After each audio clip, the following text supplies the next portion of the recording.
The following episode of Dad vs. Daughter was made possible by a contribution from Asmodee. Hello and welcome to another episode of Dad vs. Daughter. I'm Tim the Dad, and today I'm going to be taking a look at a brand new expansion for Catan Starfarers, and that is New Encounters. Now, this comes with 3 new scenarios. Think of them as modules, and those are going to add a unique flavor to a game. So what I'm going to do is I'm going to show you everything that comes in the box, and then I'm going to break it down by each of the different scenarios, and then I'm going to tell you what I think. So let's get it to the table and check it out.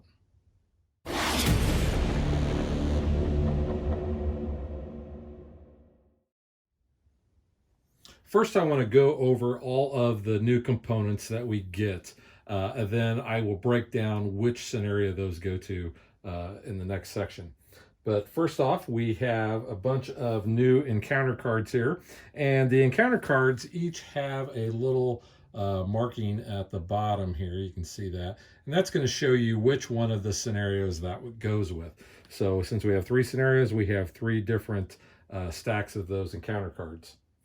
We have 7 new location cards, and you can see what these offer here, and they have the numbers at the top.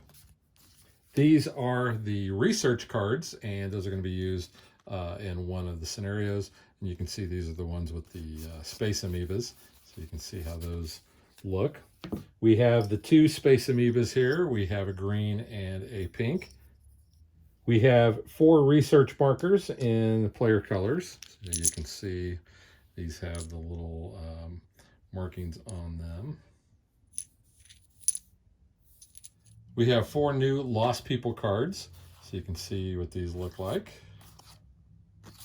We have 12 overview cards, and again, these are going to be based on which scenario that you're playing. So either the Pirate Hog Com, the Space Amoebas, or the Lost People.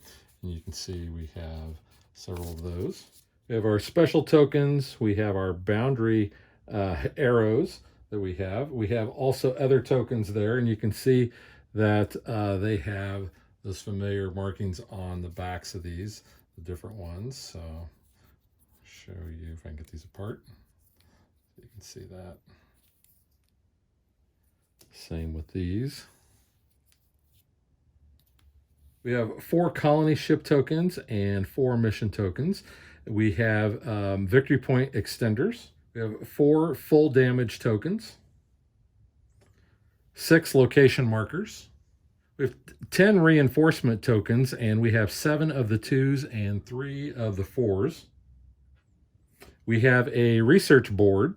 We have these different capsules, and depending on which scenario we are playing, these are going to represent different things. We have our Lost People outpost. We have 2 of the Hog Com bases and 1 asteroid. And finally, we have 4 of these dice, which are really cool looking. So that's an overview of all the components that we get. So now let's look at each one of the individual scenarios.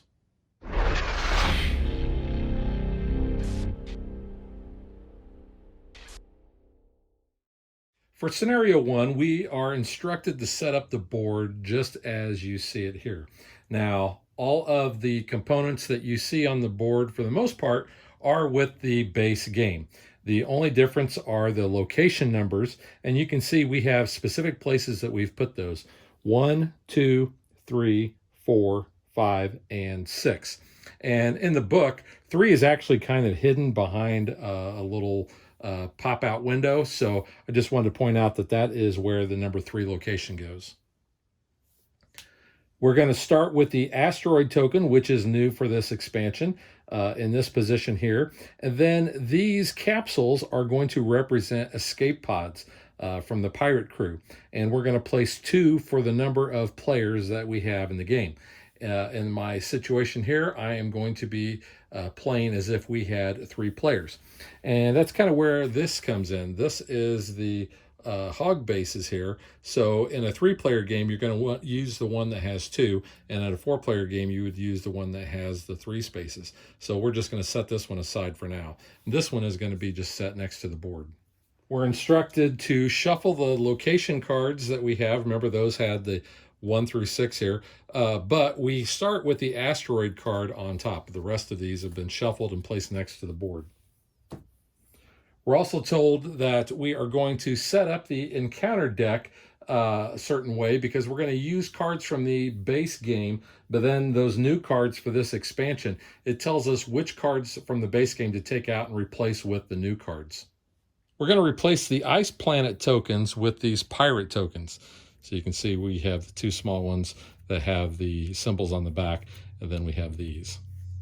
We're going to place the 16 and 17 victory point extenders on the victory point track up there.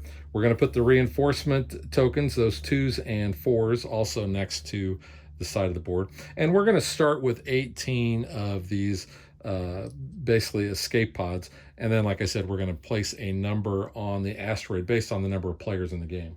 Each player is also going to start with their own player aid card, as well as the die in their color and the full damage marker in their color. Now, one of the new rules for this scenario is we are going to have a different type of ship. Now, we have what is called a corvette in this scenario. So we are going to be building that, and it shows us on our card what it's going to take to build. So for building costs, we are going to need these 3 types of materials. And then we're also going to be transporting pirates from those escape pods that we have around the asteroid. And this is going to show us what is going to be required. So you can see it says, take the pirates to the diplomat's outpost, place each escape pod on 1 space of the location card, and take the reward. Now, I don't have the other tokens out on the board. You place those in the same way that you would with the base game. And if you want to know more about the base game, check out our video on that. That's how we set it up for the first scenario. Now let's get into what we are going to be doing in this scenario.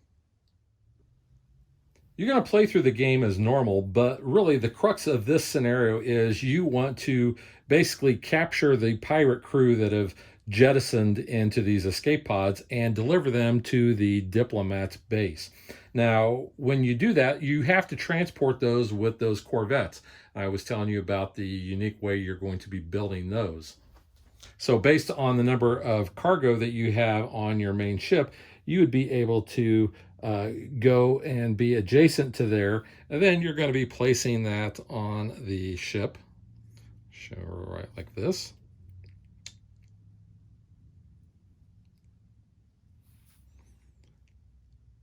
So your corvette would look like that. And then you would transport them over there.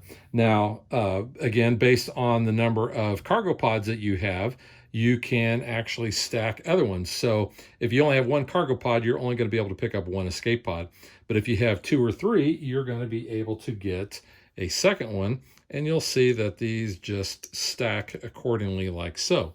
And then if you have 4 or 5 of the cargo pods on your ship, then you can transport up to 3. So then you would take them over here to the diplomat's base. Now, every time that you deliver those escape pods, what you're going to do is you are going to take these and you're going to be placing those on those location cards like I was showing you here.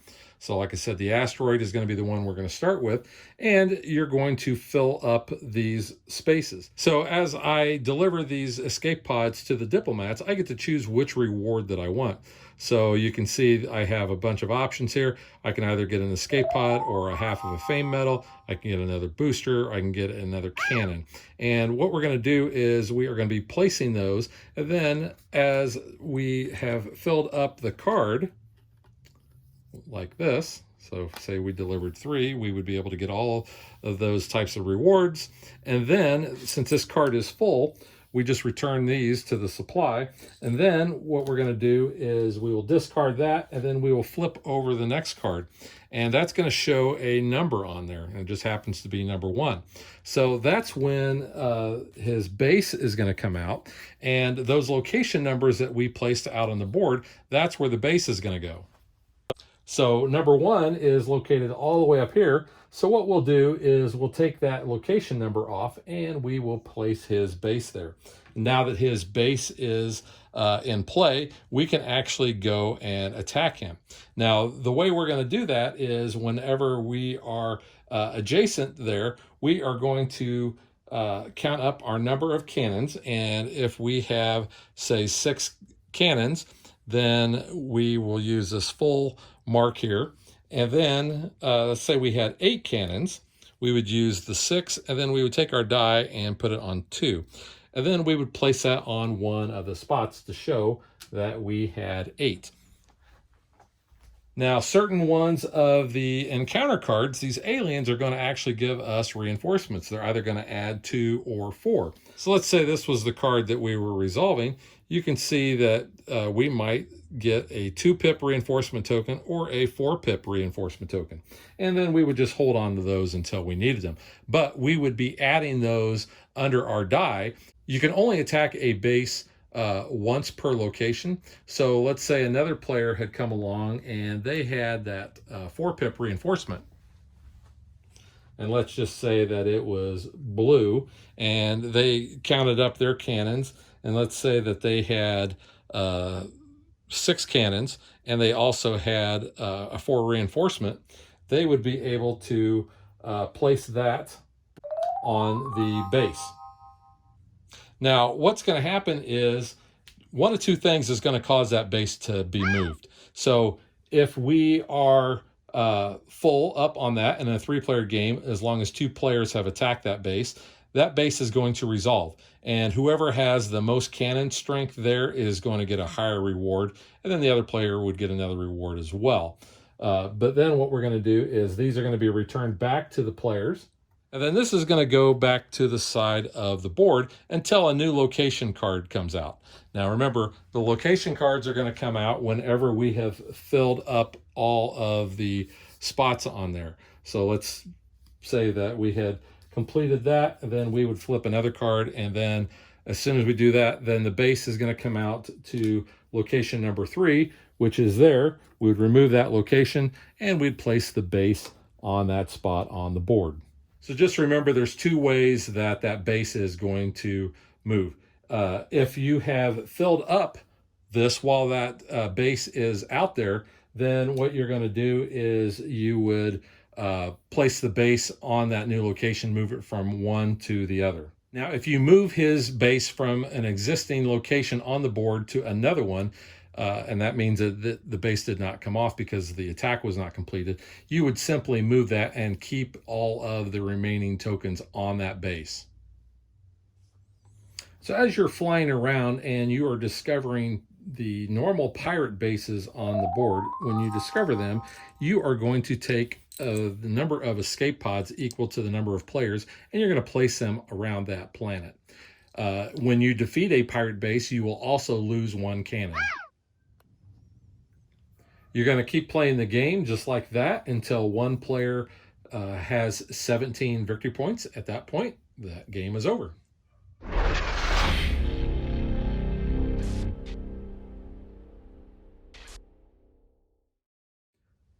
Just like we were instructed to set up for the first scenario, this is how the board will look like for the second scenario setup. We have our 2 space amoebas, and those are going to start on their respective colored areas. So you can see there's a pink area there, and then there is a green area here. And I want to point out that the top of both amoebas have numbers. So you can see 1 through 6. And when we place these on these starting locations, the green is going to be pointing towards down and left, and the pink would be up and to the right.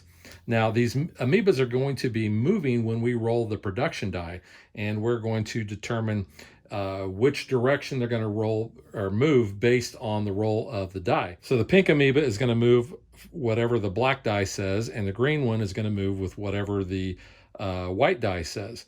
So let's just say that we had rolled a black 2 and a white 6. Then what's going to happen is the 2 is pointing in that direction, so the amoeba is going to move 1 space in that direction. and the green is going to move where the 6 is pointing. So the green would actually move this direction. We're also going to use the 16 and 17 on the victory track because the first player to get to 17 on their turn will be the winner. We have a research deck that we are going to be preparing, and it's going to be based on the player count. So since I am demonstrating a 3-player game, we would only use the ones that have the 3 spaceships on there. If we were playing a 4-player game, we would also include the 3 that include the 4 spaceships. But since we're not, we're going to put those to the side.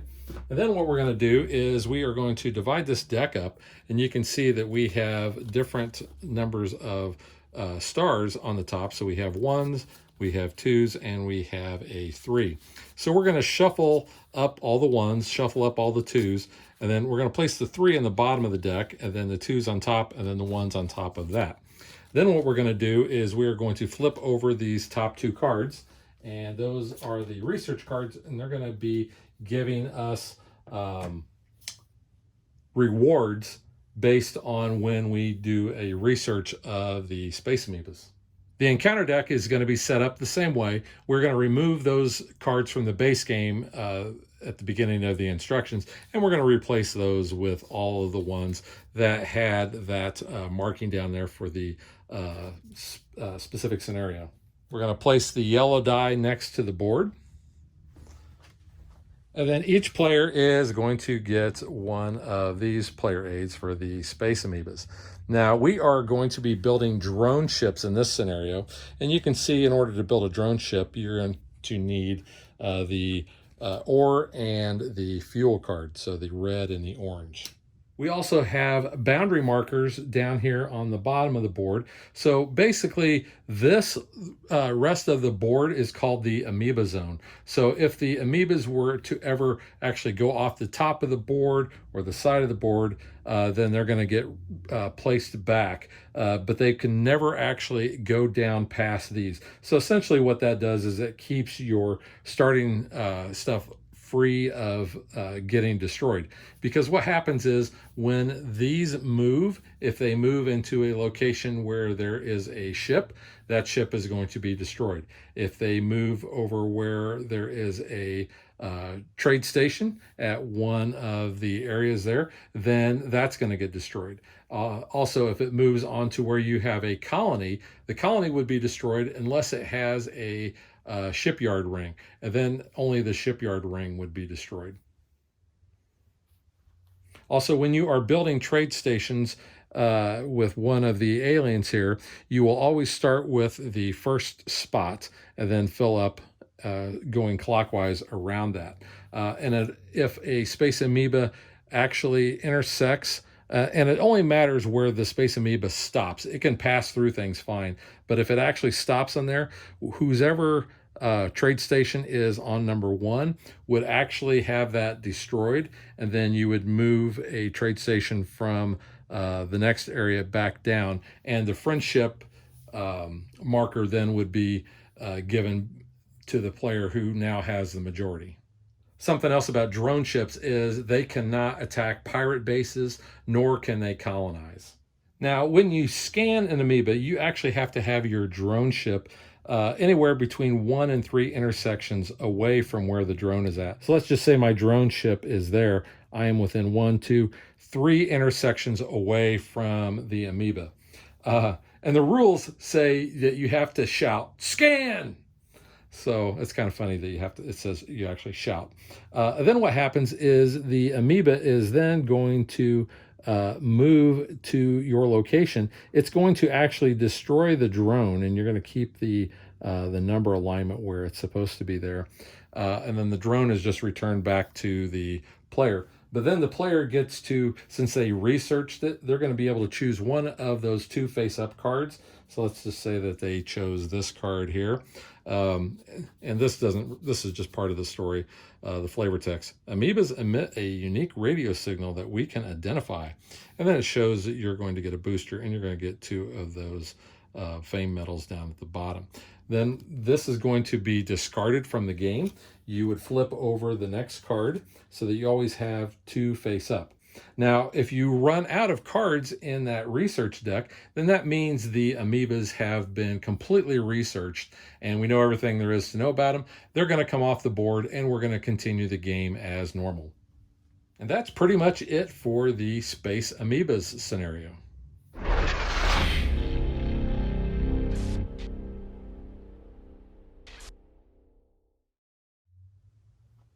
Just like the other two scenarios, the third scenario board is going to be set up like this. We also have this research board that we're going to be placing to the side of our board here. And we're going to be talking about that in just a minute. But we also have these relic tokens. You can see they have those symbols on the back. So what you're going to do is you are going to remove the pirate base and ice planet tokens, and you're going to be replacing them with these. And you're going to shuffle these in, and you're going to be placing these out just like you would normally. However, when you explore and you get one of these, then we're going to talk about how you're going to interact with the relics. Each player is going to get a Lost People player aid card, and you can see we have a new ship. We have a mission ship, and it's going to cost us basically the red, orange, and blue cards. So you can see those, and then that would be our mission ship. Again, our encounter deck, we've got those special encounter cards. We are going to remove the ones indicated at the start of the rules from the base game, and we're going to shuffle these in as well. Also, any of the friendship markers we have at the game in this scenario are only going to be worth 1 victory point. So we're going to be playing the game as normal. And like I said, we're going to be having these tokens out there as well. So whenever we flip up one of those, then what we're going to do is, based on the number of players, we're going to be taking these. We have all 25 next to the board. These are now our artifacts. And let's just say that we had flipped this token here. We flipped, it was face down, we flipped it up. We see that. We'll actually replace it with one of the other tokens that we have, and then we will place a number of these equal to the number of players. So in a 3-player game, like I've been showing, we would be placing 3 of those on that planet. So in order to get one of those, what we're going to do is we will have to be at one of the intersections next to that, and then we will be placing that on our ship like such. Now, it's important to note, it doesn't matter how many cargo that you have. You may only use your mission ship to transport 1 cargo at a time. So this now represents our scientific outpost. So what we want to do is we want to be able to get over to there and deliver that artifact. So that's where this sideboard comes in, because what we're going to do as the red player, we will then take that artifact, and we have a locker based on our player colors, you can see here. And even though it only shows 5 spaces, we can actually have more than that. We would just stack them there. But essentially, when we deliver that, we would place that in the storage locker. And then what we're going to do is we are going to find out how many spaces we're going to be moving forward on that research track. Now, it's important to note that you cannot move on the track if you do not have any of the friendship cards. And these are going to be from the core set. We will also have friendship cards for the Lost People. These are all identical. These are only going to come into play whenever we establish trade at their base. And I'll talk about that in a minute. But let's say that the red player actually had 2 friendship cards for other alien races. What they would be doing is then multiplying that by the number of artifacts that they have delivered. So 2 times 1 would be 2. So they would start here, and then they would be able to collect rewards as they pass them. So here they would get a cargo hold, and then they would be on number 2. Now, they're going to be doing that and moving along, and then the first player that actually gets to number 12, that's when the Lost People are going to get their base out. And the rules state that you're going to look and see which empty space is the furthest from any of the colonies. So you're going to look for an empty space on that, and then you're basically going to be replacing that empty space with this. So let's just say that this was the furthest, so we would just remove that, and then place that in that spot. Now we can visit them and we can build a trade station there, which we can only build one in this scenario though.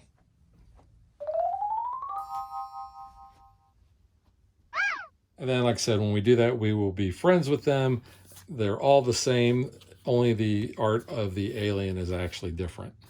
Now, as we continue to move on the research track and are collecting rewards, the first player that gets all the way up to 16 actually gets 4 of the fame tokens. And anybody else that comes up to there, they will only get 2. Now, once you have reached the top, you can no longer deliver any relics. You're just going to be collecting victory points the way you normally would through the game. First player to get to 17 victory points wins. And that's pretty much how you play the Lost People scenario. So now let's get to what I think.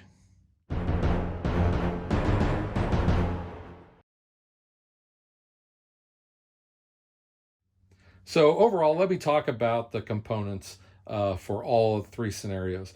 I think they're fine. You know, you've got the little tokens from cardboard that are going to be replacing the other ones out on the board. You've got these, which are multi-purpose, and they're fine. I mean, they're very nondescript, but they fit into the ships well. The cards follow the same art as what the base game has. You know, the inclusion of the dice, the new dice, I think is really nice. And we also have the player board. So I think all the components match up to what is already given to us in the base game. So now the question is, how well do I like this expansion? Well, like with any expansion, I want to play the base game until I'm kind of tired of it, or I feel like I need something else to it. And while I have not played Catan Starfarers a ton, I don't have a problem starting to introduce this expansion in just to give it a little bit of flavor. And that's kind of what this is. With 3 scenarios, you kind of get to pick which flavor you want. Now, as far as ranking these, I would say that the third one, the Lost People, is probably the most straightforward and might be the one that I would actually start with, just because you don't have that many differences from the base game, from what you're trying to do. I would say probably the next one would be the Space Amoebas, because that's kind of, it's adding that extra bit in there. And then finally the Space Pirate, I call him Pirate Pig, because he's hog. That's probably the most of the complex one of the 3, and ironically the one that I like the most. I don't know if it's because I'm a gamer and I want that, you know, that full bit in there, but I like that one. I like, you know, the fact that you're going and you're trying to basically defeat pirate bases so that you can essentially deliver those escape pods to the authorities and find out where Pirate Pig has moved to. And I like the fact that he will move around, you know, to the different parts of the board. And you don't know in which order. You always know where he's going to be based on where those location markers are at, but you don't know you know, he may go from, you know, being off of the board and jumping over to space 4, and then going to 1, and then going to 6, and then going to 3 or whatever. You don't know where that's going to come into play. So I like that one the best. I think that one, to me, it feels like you're doing more in that. Probably the one that I like next would be the second one, the Space Amoebas. It's pure chaos, because as those amoebas are moving around the board, you know, they're destroying ships. You're going and trying to basically scan and research them. It's okay. The chaos of, you know, wandering around the board and destroying ships is it's that random element, and a lot of people don't like that much of a randomness in their games. But you know, you are playing Catan, so you're always rolling dice, and anytime you have dice rolls, you always have that randomness in there. But that's probably the one I like next. The Lost People, like I said, that would be the one that I would start with in order to kind of get people used to having something else. But with it being the most basic, I didn't enjoy that one as much as, like I said, I did the first one. Really enjoy the first one. The second one, like I said, it's okay, but it's pure chaos. I will say that the rule book is fairly decent. I mean, it kind of gives you a little bit of a backstory as far as what's going on, and then it does do a pretty good job of showing, this is how you're going to set this up. This is, the parts that you're going to need, and then, the basically the special rules that you have that are going to come into play. I also do like the insert, the fact that it is broken out for the 3 scenarios, so you can keep all of the components separated into their various areas, because you may just even decide, hey, I'm going to play Catan Starfarers. I'm going to roll a die on a 1 or 2. We're going to play scenario 1. On a 3 or 4, we're going to play scenario 2. And on a 5 or 6, we're going to play scenario 3. However you want to do it. But I have enjoyed this, and I do kind of like the fact that they've done this as a very modular expansion. You have 3 different modules, and they're going to play a little different. So for me overall, I would definitely give this a thumbs up, because like I said, I do like Catan Starfarers, and I do like adding more to get a different flavor for the game. So that is Catan Scenario for Starfarers, the New Encounters expansion, and we will catch you guys next time. Thanks for watching our video. We hope you enjoyed it, and if you did, click that like and subscribe button. You can also follow us on social media like Facebook and Twitter at DadVDaughter. And if you like what we do and you want to support us, you can visit our Patreon page. So thanks for watching. Thanks.